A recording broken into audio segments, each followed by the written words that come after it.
Dear students, आज हम इस वीडियो में बात करने वाले हैं Maharashtra PG medical admission and counselling process 2022। इससे पहले हमने कुछ और स्टेट के भी वीडियोस बनाए हैं। पहले हमारी कोशिश है कि हम ऐसे स्टेट्स की वीडियो बनाएं जो दूसरों के लिए ओपन है, लेकिन मैं महाराष्ट्र का केस बता देता हूं कि महाराष्ट्र दूसरे स्टेट्स के लिए ओपन नहीं है। अगर ओपन की बात करें तो उसमें आता है कर्नाटका, उसमें आता है Haryana, waste Bengal, Bihar, Uttarakhand, Himachal Pradesh, Uttar Pradesh, Rajasthan second round से ओपन हो जाता है दूसरे स्टेट के बच्चों के लिए। महाराष्ट्र दूसरे स्टेट के लिए ओपन नहीं है, फिर भी आप इसमें चाहें तो एडमिशन ले सकते हैं, बशर्ते कि आप एनआरआई कोटा से बिलोंग करते हैं। मैं आपको बताता हूँ किसी भी स्टेट में एडमिशन लेने के लिए आपके पास क्या होना चाहिए, वहाँ का एलिजिबिलिटी क्राइटेरिया होना चाहिए। फॉर एग्जाम्पल हम बात करते हैं कि महाराष्ट्र में कौन से बच्चे एलिजिबल हैं। महाराष्ट्र स्टेट के डोमिसाइल कैंडिडेट क्या महाराष्ट्र के लिए एलिजिबल हैं? मैं एक एग्जांपल से आपको बताता हूँ कि कोई कैंडिडेट है जिसका पूरा एजुकेशन महाराष्ट्र में हुआ है, उसके पास महाराष्ट्र का डोमिसाइल भी है, लेकिन उसने जो एमबीबीएस किया है वो कर्नाटका के किसी प्राइवेट कॉलेज से किया है, तो क्या ऐसा स्टूडेंट एलिजिबल रहेगा महाराष्ट्र स्टेट में एडमिशन लेने के लिए पीजी कोर्स में? तो मैं आपको बताता हूँ कि जो इनका प्रोस्पेक्टस के हिसाब से, नॉर्म्स के हिसाब से क्या है। अगर आपने महाराष्ट्र के बाहर से एजुकेशन की है तो भी आप एडमिशन ले सकते हैं, बशर्ते आपने जो एडमिशन लिया था वो 15% कोटा से। 15% बोले तो जब यूजी में आपको बताया, यूजी में आपने एडमिशन लिया हुआ जितने भी गवर्नमेंट मेडिकल कॉलेज हैं उसकी 15% गवर्नमेंट मेडिकल कॉलेज की जो काउंसलिंग कराता है वो ऑल इंडिया से काउंसलिंग होती है। उसके बाद आप दूसरे स्टेट के गवर्नमेंट कॉलेज में आप जा सकते हैं। तो इन्होंने साफ साफ ये कहा है कि अगर आपने महाराष्ट्र से स्टेट से एमबीबीएस नहीं किया है तो भी आप एडमिशन ले सकते हैं। अगर किसी दूसरे स्टेट के गवर्नमेंट कॉलेज से आपने एडमिशन किया था एमबीबीएस में और वहां से आपने एमबीबीएस कंप्लीट किया है, तो जाहिर सी बात है कि आपने ऑल इंडिया कोटा के थ्रू एडमिशन लिया होगा, तो ही आप महाराष्ट्र में एलिजिबल हैं। तो अगर आपने गवर्नमेंट कॉलेज में एडमिशन लिया किसी भी दूसरे स्टेट में, तो उस स्टेट में भी काउंसलिंग आप कर पाएंगे और महाराष्ट्र में भी आप काउंसलिंग कर पाएंगे। इसके अलावा एक कैटेगरी होती है एनआरआई कोटा। एनआरआई कोटा के लिए कोई भी एलिजिबिलिटी क्राइटेरिया नहीं है। ऐसे कैंडिडेट किसी भी स्टेट में जाके काउंसलिंग कर सकते हैं, बशर्ते कि उन्होंने अपना एग्जाम क्वालिफाई किया हो। बहुत सारे बच्चों को पता नहीं होता है एनआरआई के डॉक्यूमेंट मैं समझता हूँ एक बहुत ही इम्पोर्टेंट आपके लिए डॉक्यूमेंट हो सकता है। जिन भी स्टूडेंट के खुद के कोई ब्लड रिलेटिव या उसके मम्मी फादर मदर के कोई ब्लड रिलेटिव अगर अब्रॉड में रहते हैं और उनको 182 डेज से ज्यादा हो गए हैं, तो वो इसकी एडवांटेज ले सकते हैं और एक ये गेम चेंजर की तरह हो सकता है। जहाँ टॉप की ब्रांचेस के लिए जैसे डरमा है या रेडियो है या जो भी टॉप की ब्रांचेस के लिए स्टूडेंट्स को खर्च करना पड़ता है, किसी कॉलेज में 50 लाख, 60 लाख, 70 लाख, इवन 80 लाख, 90 लाख रुपए तक भी खर्च करना पड़ता है। और कभी कभी तो ऐसा होता है कि इतना बजट देने के बाद भी ये कोई कंफर्मेशन नहीं होता है कि आपको किसी पर्टिकुलर कॉलेज में सीट मिलेगी या नहीं मिलेगी। तो ऐसे कैंडिडेट चाहें तो जिन कॉलेज में एनआरआई कोटा की सीट होती है उनको आप ले सकते हैं। और एनआरआई कोटा में जरूरी नहीं है कि हर स्टेट में, जैसे कर्नाटका का एनआरआई कोटा देखेंगे, मैनेजमेंट कोटा की फीस देखेंगे तो उसमें कंपेरेटिवली फीस ज्यादा होती है। कुछ कॉलेजों में कुछ ब्रांचेस की फीस तो 1 करोड़ पर एनम से भी ज्यादा है, जैसे सप्तागिरी की बात करें। बाकी की जो कुछ कॉलेज हैं जैसे एमएस रमैया है, उनमें फीस हो सकता है किसी ब्रांच के लिए 90 लाख हो, किसी के लिए 80 लाख हो, किसी के लिए 70 लाख हो। लेकिन अगर आपका इतना बजट नहीं है, फिर भी आप अच्छी ब्रांच में एडमिशन लेना चाहते हैं, स्कोर भी आपका कम है, तो भी आप एडमिशन ले सकते हैं एनआरआई कोटा के थ्रू। हम यूजी के स्टूडेंट्स को भी बोलते हैं और आप पीजी के स्टूडेंट्स को भी हम बोलते हैं कि आप अपने एडमिशन के चांसेस इंक्रीज कर सकते हैं, कि बशर्ते कि आप अच्छे से काउंसलिंग को समझे, काउंसलिंग प्रोसीजर को समझे, क्या क्या ऑप्शंस अवेलेबल हैं उनको समझे। आप चाहें तो ये खुद भी कर सकते हैं और आप चाहें तो किसी एक्सपर्ट की भी सलाह ले सकते हैं। उससे आपको फायदा क्या होगा, आपका टाइम बचेगा और जो उनका पुराना एक्सपीरियंस है उससे आपको एडवांटेज मिलेगी, उससे आपको कॉलेज भी अच्छा मिलेगा। फर्स्ट राउंड में ही आपको अच्छे कॉलेज में ही सीट मिलने की प्रोबेबिलिटी बढ़ जाती है।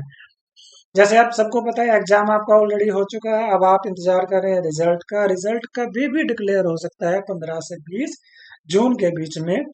लेकिन ये जो टाइम है इसको आपने यूटिलाइज करना है। जो भी डॉक्यूमेंट्स रिक्वायर्ड है at the time of admission वो सारे आपने प्रिपेयर करने हैं। चाहे वो आप किसी पर्टिकुलर कैटेगरी से बिलोंग करते हैं तो वो आपने डोमिसाइल सर्टिफिकेट अगर आपका है तो वो आपने रखना है।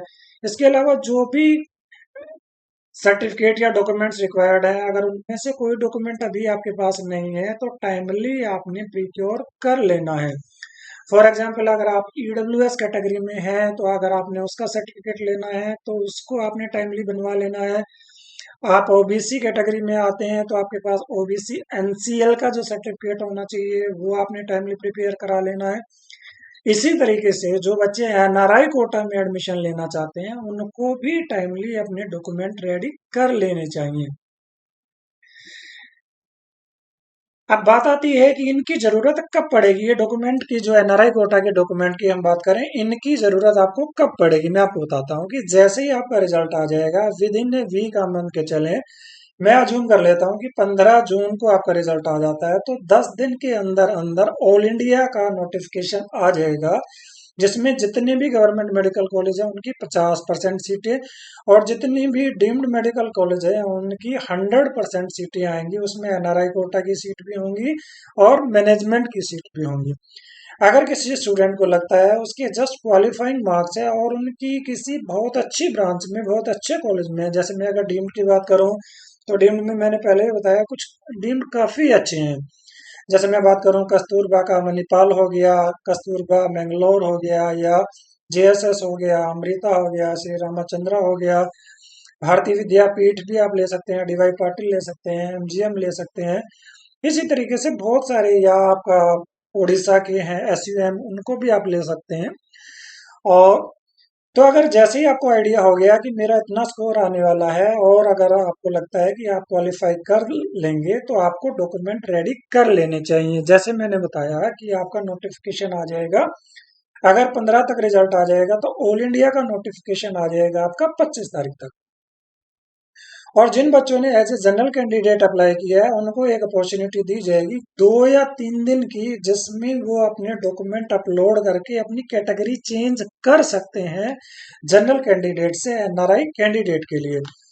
वो बाकायदा एक आपको मेल उनके ऑफिशियल वेबसाइट पे आएगी। हम भी अपना जो कम्युनिटी पेज है उस पे अपडेट करते रहते हैं, वहां से आप चेक करके अपने डॉक्यूमेंट भेज देंगे। लेकिन आप डॉक्यूमेंट भेज तभी पाएंगे जब आपने डॉक्यूमेंट रेडी कर रखे हों तो। और डॉक्यूमेंट देखिए, क्योंकि आपके जो डॉक्यूमेंट हैं वो जिस भी कंट्री में आपके रिलेटिव रहते हैं, ब्लड रिलेटिव रहते हैं, वहां से डॉक्यूमेंट बन के आएंगे। और क्योंकि पेंडेमिक में तो हमने देखा था, कोविड के टाइम में तो देखा था, किसी किसी कंट्री में डॉक्यूमेंट बनने में 1 महीने का टाइम भी लग जाता है। ऑलरेडी आज 30th ऑफ मई हो गया है तो आपके पास मात्र 20 से 25 दिन है। आप अभी पहले प्लान करेंगे, फिर आप उनको बोलेंगे, फिर वो अपॉइंटमेंट लेंगे, फिर वो डॉक्यूमेंट बनेगा, फिर वो उनकी ओरिजिनल कॉपी आपको भेजेंगे। तो वो एक टाइम कंज्यूमिंग प्रोसेस है। तो अगर आप पहले से ही प्लान कर लेते हैं, टाइमली चीज़ों को समझ लेते हैं, सोच लेते हैं, इसलिए हम बार बार बोलते हैं ये जो टाइम है ये आपका क्रूशियल टाइम है।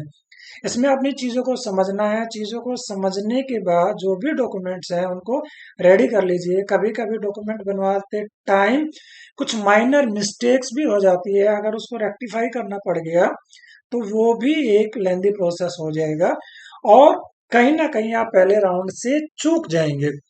मैं आपको बताता हूँ, पहले राउंड की जो काउंसलिंग होती है वो काफी इंपॉर्टेंट होती है और अगर उसको आप अच्छे से नॉलेज के साथ कर लेते हैं तो फर्स्ट राउंड में, मतलब आप जून में आप एक्सपेक्ट कर सकते हैं कि आप सीट कंफर्म हो जाएगी, आपका एडमिशन कंफर्म हो जाएगा अगर आप सारी चीजें प्लानिंग करके करते हैं तो उसमें आपने डॉक्यूमेंट पहले से ही रेडी कर लेने हैं। जैसे नोटिफिकेशन आ जाएगी आपने उसको अपलोड कर देना है और पहले से ही आप अपना बजट कैलकुलेट कर लीजिए। आपको एक आइडिया हो जाना चाहिए कि मेरे को टोटल इन्वेस्टमेंट इतनी करनी है, मैं टोटल इतना अफोर्ड कर सकता हूँ। अपने पेरेंट्स से बात कर लीजिए, गार्जियन से बात कर लीजिए, उसी के हिसाब से आप डिसाइड कर लीजिए कि जो आपका बजट है, जो आप ब्रांच लेना चाहते हैं, जिस कॉलेज में आप लेना चाहते हैं, क्या वो फिजिबल है आपके स्कोर पर। अगर नहीं है तो मैं उसको कैसे ले सकता हूँ कि आप ना मैनेजमेंट कोटा की सीट ले सकता हूँ या एनआरआई कोटा की सीट ले सकता हूँ, तो उसके लिए आप जा सकते हैं, उसी के हिसाब से आप काउंसलिंग कर सकते हैं। आप चाहें तो प्राइवेट कॉलेज भी ले सकते हैं। जैसे अब हम महाराष्ट्र की डिटेल की बात करेंगे तो महाराष्ट्र में भी जो प्राइवेट कॉलेज है उसमें एनआरआई कोटा की सीट होती है, और फीस भी कंपेरेटिवली अगर हम बात करें कर्नाटका के कंपेरेटिवली यहाँ फीस भी कम होती है। ऐसे कुछ और भी ऑप्शन है, तेलंगाना का ऑप्शन आपके पास है, आंध्रा का ऑप्शन आपके पास है, आप चाहें तो वहां भी काउंसलिंग आप कर सकते हैं। तो इस आर्टिकल में हम थोड़ा सा पहले डिस्कस कर लेते हैं कि महाराष्ट्र की गवर्नमेंट मेडिकल कॉलेज की कट ऑफ क्या रही थी 2020 में और 2021 में। मैंने पहले भी आपको बताया, अगर आपने पहले हमारी वीडियोस देखी होंगी तो हमने बताया आपने गूगल पे जाना है, गूगल पे आप जो भी स्टेट में इंटरेस्टेड है आपने लिखा, मान लिया आप उत्तराखंड में इंटरेस्टेड है तो आप लिखेंगे उत्तराखंड पीजी मेडिकल एडमिशन 2022, या आप लिखेंगे पीजी एडमिशन उत्तराखंड 2022, तो मोस्ट प्रोबली पहले या दूसरे नंबर पर हमारी वेबसाइट खुल जाएगी, Uttarakhand PG medical admission and counselling. यहाँ से सारी डिटेल, जैसे अभी हम बात कर रहे हैं महाराष्ट्र की, ऐसे सारी डिटेल आपको वहां मिल जाएगी। यहाँ कॉलेज वाइज जो भी टॉप की क्लिनिकल ब्रांचेज हैं, कैटेगरी वाइज हमने यहाँ आपको कट ऑफ दी है, वहां से आप चेक कर सकते हैं, आपको एक आइडिया हो जाएगा कितने स्कोर पे कौन से कॉलेज में कौन सी ब्रांच आपको मिल सकती है। इसी तरीके से फिर हमने यहाँ लास्ट ईयर का जो रैंक वर्सेस मार्क्स है वो भी दिया है, उससे आपको एक आइडिया हो जाएगा। क्योंकि यहाँ जितनी भी कट ऑफ दी गई है वो ऑल इंडिया रैंक से दी गई है, तो जो भी आपके मार्क्स बनते हैं उससे एक आपको टेंटेटिव आइडिया मिल जाएगा कि कितने स्कोर पर आपकी कितनी रैंक रहने वाली है, उसके हिसाब से आप अपने कैलकुलेशंस कर सकते हैं। अब हमने यहाँ जो कुछ टॉप मेडिकल कॉलेज हैं उनकी ब्रांच वाइज कट ऑफ आपको देने की कोशिश करी है। इसमें 2020 का डाटा भी दिया है, हमने 2021 का डाटा भी दिया है।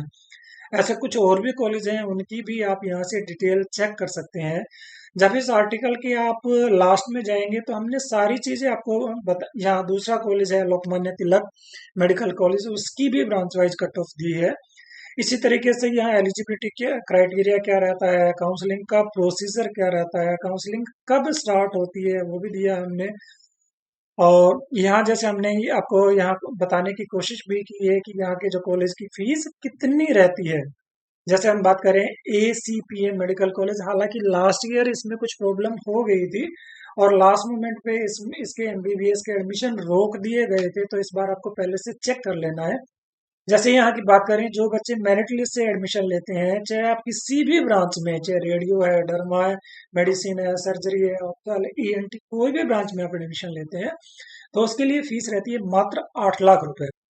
मैनेजमेंट कोटा में अगर हम जाते हैं तो उसकी फीस रहती है 32 लाख रुपए। NRI कोटा में भी 40 लाख में आपको डर्मा, रेडियो जैसी ब्रांचेस मिल सकती हैं। इसी तरीके से कुछ और रेपुटेड कॉलेज हैं, जैसे आपका कॉलेज है NKP साल्वे मेडिकल कॉलेज। यहाँ की आप फीस देखेंगे, जो क्लिनिकल ब्रांचेज हैं, radio, ortho, derma, obs medicine, TB, psychiatry, pedia, general surgery, ophthal, इनकी जो फीस है स्टेट कोटा की 8 लाख रुपए, इंस्टीट्यूशनल कोटा की है वो 32 लाख रुपए, और NRI कोटा की जो फीस रहती है वो है 40 लाख रुपए।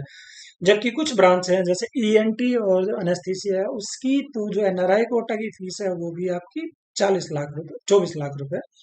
इसी तरीके से जो पैथो की जो फीस है वो रहती है जनरल में आपकी 8 लाख रुपए और NRI कोटा में आपकी 16 लाख रुपए। तो हम आपको ये बताने की कोशिश करते हैं कि कैसे आप अपने एडमिशन के चांसेस बढ़ा सकते हैं। ये इनकी ऑफिशियल वेबसाइट है, यहाँ से लास्ट ईयर की आपको डिटेल मिल जाएगी, फर्स्ट राउंड में कट ऑफ क्या रही थी, सेकंड राउंड में कट ऑफ क्या रही थी, college wise category wise cut off क्या रही थी, ये सारी डिटेल आपको यहाँ इन्होंने जैसे 2020 का डाला हुआ है अब थोड़े दिन में यहाँ अपडेट होके इस बार का भी यहाँ आ जाएगा। आप चाहें तो इसको यहाँ से चेक कर सकते हैं यहाँ आपको branch wise category wise cut off आपको देखने को मिल जाएगी, यहाँ से आप चाहें तो चेक कर सकते हैं। वापस लौटते हैं अपने आर्टिकल में। तो इस आर्टिकल में हमने टेंटेटिव शेड्यूल आपको देने की कोशिश की है, एलिजिबिलिटी क्राइटेरिया बताने की कोशिश की है, डॉक्यूमेंट क्या क्या आपको रिक्वायर्ड रहेंगे वो भी बताने की कोशिश की है, और लास्ट में हमारा जो होता है FAQ, उसमें ज्यादातर जो क्वेश्चन की इस स्टेट में एडमिशन लेते हैं तो क्या इसकी ऑफिशियल वेबसाइट है, क्या इसमें बॉन्ड की कंडीशन है, क्या इसमें स्टाइफंड आपको मिलता है, गवर्नमेंट कॉलेज की फीस कितनी रहती है, सारी डिटेल हम उसमें देने की कोशिश करते हैं। तो इस वीडियो में बस इतने ही बात करेंगे। अगले वीडियो में हम डिटेल में बात करेंगे कि एनआरआई कोटा का यूज करके कौन कौन से स्टेट में कितने कितने बजट में आप अच्छी क्लिनिकल ब्रांच कम स्कोर में आप ले सकते हैं। तो इसी के साथ इस वीडियो को हम यहाँ एंड करते हैं। हम उम्मीद करते हैं कि ये वीडियो आपके लिए हेल्पफुल रहेगा और कहीं ना कहीं आपको एडमिशन में हेल्प करेगा। मैं लास्ट में दोबारा रिपीट कर देता हूँ, किसी भी स्टेट को आपने देखना है, आपने गूगल में जाना है, पीजी मेडिकल एडमिशन 2022, उससे पहले स्टेट का नाम लिख दीजिए। पहले या दूसरे नंबर पे हमारी वेबसाइट खुलेगी, वहां से आप पूरी डिटेल वहां से आप चेक कर सकते हैं। Thank you so much.